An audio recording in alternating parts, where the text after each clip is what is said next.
이런 우리가 일상적으로 하는 이런 자세들이 결국은 이제 그 허리를 굳게 만드는 그런 원인이 됩니다. 또 이제 우리가 이제 나이 드셔가지고 어쩔 수 없이 오는 대행성 변화, 아까 골다공증 같은 것도 있기도 하고요. 네. 직업적으로 계속 이제 구부리는 것을 반복하는 이 자세도 사실은 이제 굽은 등을 만들게 되는, 굽은 허리를 만들게 되는 원인이 되어지는 겁니다. 우리가 늘 의식하고 신경을 써서 자세를 좀 다시 바꿔서 제대로 해야겠구나라는 생각을 하셔야겠습니다. 네. 예. 자, 역시 두 나쁜 번째. 자세. 네. 두 번째는 노화로 약해진 근육. 네, 역시 노화군요. 네, 흔히들 이제 뼈가 자세를 유지하는 것이라고 생각하죠. 그죠? 그런데 이 뼈에 영향을 주는 것은 바로 근육입니다. 네. 왜냐하면 이 뼈에 계속해서 있죠. 근육이 자극을 일정하게 주게 되면 뼈에 변형이 일어납니다. 네. 그래서 이제 뼈가 똑바로 서기 위해서는요, 근육이 골고루 발달되어져 있어야 됩니다. 네. 그런데 이제 나이가 드시면 젊었을 때는 뒤에 근육이 훨씬 세다가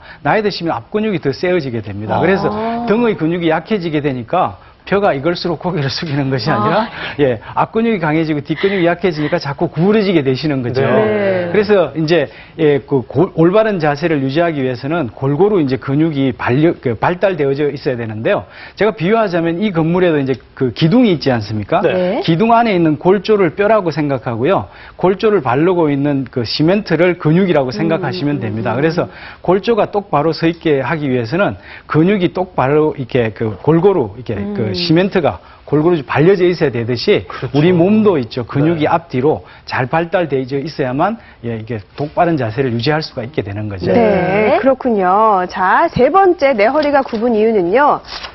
뼛속이 숭숭, 골다공증. 이거 걱정입니다. 사실 뭐 골절이 일어날 수 있잖아요. 골다공증이 심하면. 근데 이게 그렇죠. 허리 굽는 것과도 연관이 있었군요. 예, 골다공증이 있게 되면은 그 척추뼈의 앞쪽이 무너져 내립니다. 그러다 보니까 이제 그 꼬부랑 할머니 등처럼 구부러지게 되고요.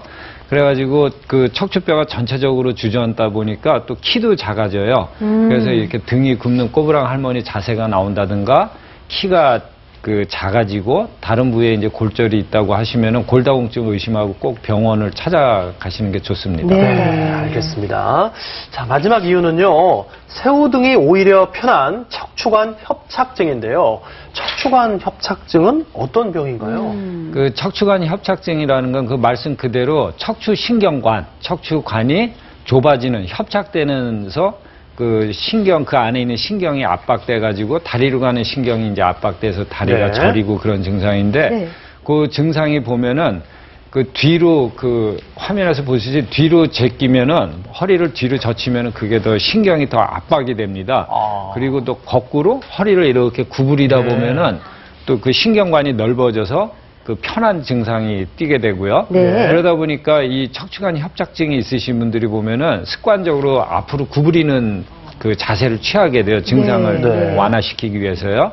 그러다 보면 그게 습관이 돼가지고 이제 허리가 휘어있는 굽은 자세로 되는 경향이 있습니다. 그리고 또 이런 거는 서서히 그 오랜 세월에 걸쳐가지고 천천히 오기 때문에 진단이 늦어지는 경우도 있는데 그 혹시 본 생활 중에 허리를 이렇게 뒤로 젖히실 때 허리가 더 많이 아프고 저린 증상이 심해지면은 협착증을 의심하고 병원 진료를 한번 받아보시는 게 좋습니다. 네, 흔히 허리가 아프면 그냥 허리 디스크라고 생각하는데 그럼 허리 디스크와 척추관 협착증은 어떻게 다른 건가요? 그 이제 허리 디스크는 신경 연골이 뒤로 튀어나와서 신경을 건드려 가지고 아픈 건데 그건 이제 주로 젊은 나이에 오고 앞으로 이제 허리를 구부릴 때 거꾸로 그 허리를 구부릴 때 더 증상이 많이 나타나고요. 그 척추관 협착증은 이렇게 뒤로 이렇게 젖힐 때 더 아프고 이제 쪼그리고 앉으면은 더 증상이 편해지는 게 이제 척추관 협착증. 차이가 좀 있군요. 네, 차이가 있습니다. 네, 이렇게 생각보다 그냥 단순히 굽은 허리뿐만 아니라 다양한 허리 질환이 있다는 걸 듣고 많이 놀라셨을 텐데요. 이런 허리 질환이 생기는 근본적인 이유는 어디 있을까요? 그러니까 이제 나쁜 자세 때문에 이제 오는 경우가 많이 있고요. 또 이제 물건 들 때 평상시에 이렇게 구정해가지고 물건을 들으시는 것보다는 물건을 이렇게 무거운 물건 드실 때 이렇게 몸에 껴안듯이 몸에 붙여가지고 들어 올리는 그렇게 하면 이제 디스크에 무리가 들어가가지고 그 추간판 탈출증 같은 게 그 발생을 줄일 수가 있습니다. 네. 자, 그러면 이제 말씀을 듣다 보니까 역시 가장 중요한 게 평상시의 자세인 것 같습니다. 네, 갑자기 예. 자세를 바로 하게 되는데요. 그렇죠. 네. 그리고 특히 앉아 계실 때 자세가 중요할 것 같은데 네. 그래서 저희 지금 시연자와 이은 씨가 네. 시연자는 지금